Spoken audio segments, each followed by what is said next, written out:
Using air pressure, close clamp jaws with panel between the tips. Loosen both screws and remove lever from locating hole.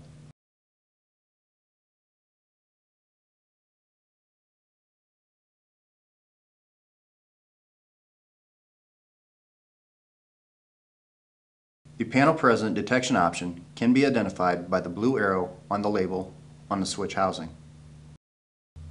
Slide the housing in the direction of the arrow toward the cylinder until the switch just turns on. Rotate the lever into the hole that matches the present housing location and snug screw, but do not tighten. Snug the flat washer screw, but do not tighten. Housing should still slide back and forth. Wiggle housing forward and backward. If switch flickers off and on, rotate the lever into the next hole with the lower number, for example, from 5 to 4.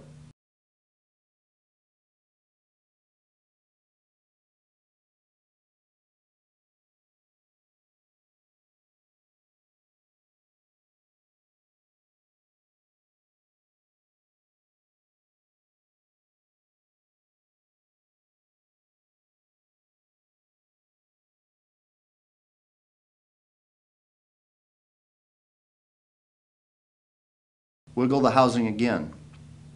Switch should stay on.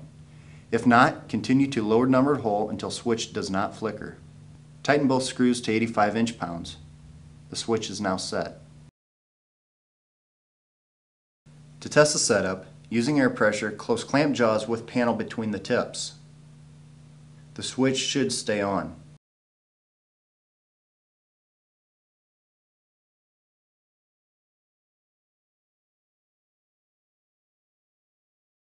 Close clamp jaws with no panel between the tips. The switch should turn off.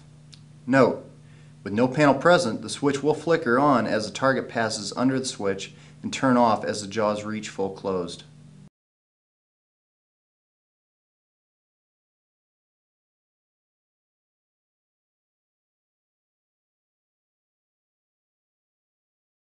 The panel present detection option requires a longer pivot pin and drive pin. The elongated slot on the back of the target mounts to the drive pin. The target is positioned in the housing slot. The elongated slot on the back of the target should face you.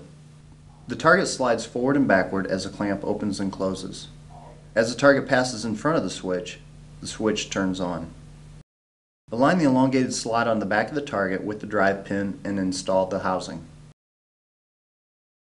Thread screws into the clamp body and tighten to 85 inch-pounds. Make sure the lever is seated into the adjustment hole before tightening the screw.